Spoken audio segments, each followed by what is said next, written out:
Shalom, selamat pagi Bapak Ibu Saudara yang dikasihi Tuhan Yesus Kristus. Selamat kita berjumpa kembali dalam renungan pada pagi hari ini. Saya ucapkan salam sejahtera buat saudara semua dimanapun saudara berada. Damai dan sukacita oleh Roh Kudus melimpah senantiasa dalam hati dan kehidupan saudara semua. Sebelum kita mendengarkan renungan firman Tuhan, mari kita berdoa.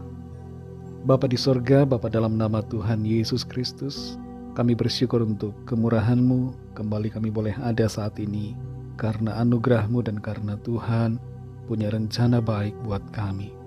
Kembali saat ini kami mau mendengarkan sabda firman-Mu. Urapi kami Roh Kudus supaya kami mengerti dan mentaati setiap kehendak-Mu.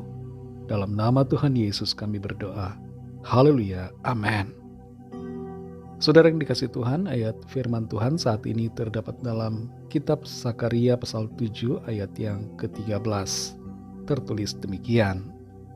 Seperti mereka tidak mendengarkan pada waktu dipanggil, demikianlah aku tidak mendengarkan pada waktu mereka memanggil.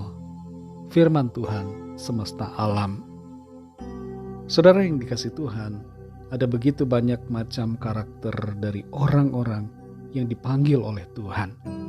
Dan perbedaan karakter ini membuat mereka dipanggil dengan cara-cara yang berbeda dan spesifik. Beberapa karakter dari tokoh-tokoh dalam Alkitab yang mengalami panggilan Tuhan adalah yang pertama, orang dengan karakter yang merasa lemah dan tidak berdaya. Musa dan Gideon adalah contohnya. Ketika Tuhan berbicara kepada Musa dan memanggilnya, Musa banyak sekali alasan dan juga penolakan karena ia merasa tidak pandai bicara dan merasa tidak mampu untuk menghadapi Firaun dan bangsa Israel. Gideon juga sama. Dia merasa tidak berdaya dengan keadaan dirinya serta memandang dirinya lemah dan tidak akan bisa memenuhi panggilan Tuhan. Karakter yang kedua adalah merasa hebat dan benar. Contohnya adalah Paulus. Dia merasa yang paling hebat, paling benar. Dan itu sebabnya Tuhan memanggil dia dengan cara yang membuatnya menjadi buta selama 3 hari. Kesombongannya dihancurkan terlebih dulu supaya dia dapat menjadi pribadi yang tunduk dan taat kepada Tuhan. Yang ketiga, merasa paling eksklusif. Contohnya adalah Yunus. Dia menolak panggilan Tuhan untuk pergi ke Niniwe karena merasa keselamatan hanya untuk dirinya dan juga untuk golongan tertentu saja. Dan itu sebabnya Tuhan izinkan dia alami situasi bayang-bayang maut di dalam perut ikan. Karakter yang keempat adalah merasa kecil dan tidak pantas. Contohnya adalah para nelayan, yaitu Petrus dan Andreas yang dipanggil Tuhan saat menjala ikan. Tuhan mendekati mereka dan memanggil mereka. Suara panggilan Tuhan secara pribadi itu menguatkan mereka. Dan salah satu karakter lagi yang ada selain dari berbagai karakter lainnya yang masih banyak terkandung dalam ayat ini. Kita perhatikan Sakaria 7 ayat 13. Seperti mereka tidak mendengarkan pada waktu dipanggil, demikianlah aku tidak mendengarkan pada waktu mereka memanggil. Firman Tuhan semesta alam. Bagaimana kira-kira karakter dari orang yang dipanggil tapi tidak mau mendengar, sudah mendengar tapi tidak mau meresponi? Karakter orang seperti ini adalah karakter keras kepala, keras hati, atau istilah lainnya adalah kepala batu. Orang dengan karakter yang demikian jangan berharap akan didengar oleh Tuhan ketika memanggil-manggil Tuhan setelah sebelumnya tidak mau mendengar panggilan Tuhan. Dalam Mazmur 95 ayat yang ke-8, di situ dikatakan, janganlah keraskan hatimu seperti di Meriba, seperti pada hari di masa di padang gurun. Mungkin kita adalah orang yang punya karakter demikian. Keras hati, keras kepala, kepala batu. Dipanggil-panggil oleh Tuhan tidak mau mendengar, selalu menolak dan menjauh dari panggilan Tuhan, ingin hidup dengan menuruti keinginan-keinginan sendiri, mengikuti hawa nafsu dosa, dan tidak mau hidup dalam kebenaran. Saudara yang dikasihi Tuhan, firman Tuhan menyatakan kepada kita semua supaya kita dengar-dengaran. Jangan keras kepala, jangan keras hati dalam meresponi panggilan Tuhan dalam hidup kita. Panggilannya dapat kita rasakan, bahkan dapat kita dengar.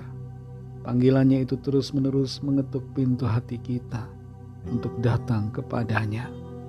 Jangan biarkan kita masuk pada masa-masa di mana kairos Tuhan itu berlalu, di mana Tuhan tidak mau mendengar suara doa-doa kita.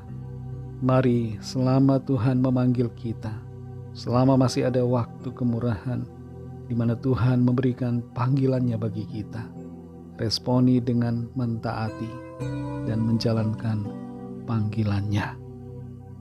Mari kita berdoa. Terima kasih Tuhan Yesus, kami mengucap syukur untuk firman-Mu ya Bapa, yang mengingatkan kami untuk kami dengar-dengaran, tidak keras kepala, tidak mengeraskan hati, tidak bersikap kepala batu, berkarakter yang selalu memberontak terhadap Tuhan, tidak mau meresponi panggilan Tuhan, selalu menjauh dari suara kebenaran-Mu. Ampuni kami Tuhan, kami datang kepadamu. Mohon kasih karunia dan belas kasihan-Mu, agar kami senantiasa ada dalam perkenanan Tuhan, dan kehidupan kami menyenangkan hati-Mu.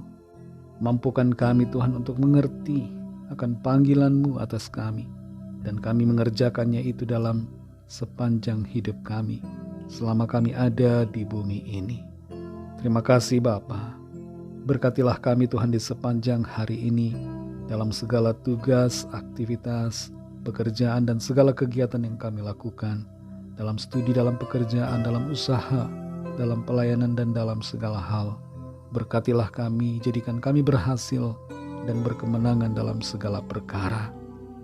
Kami berdoa bagi yang sedang dalam keadaan sakit, dalam keadaan pergumulan, persoalan, yang sedang membuat rencana-rencana, jamah dan lawat setiap kami Tuhan. Nyatakan kuasa-Mu, kesembuhan, pemulihan, kelepasan, kemenangan, dan mujizat-Mu yang heran bagi setiap kami. Kami percaya kami alami mujizat Tuhan, kami alami pertolongan Tuhan, oleh karena kasih dan kemurahan-Mu. Terima kasih Bapa, dalam nama Tuhan Yesus Kristus, kami sudah berdoa dan mengucap syukur. Haleluya. Mari sama-sama kita berdoa, doa Bapa kami. Bapa kami yang di sorga, dikuduskanlah nama-Mu, datanglah kerajaan-Mu, jadilah kehendak-Mu di bumi seperti di sorga.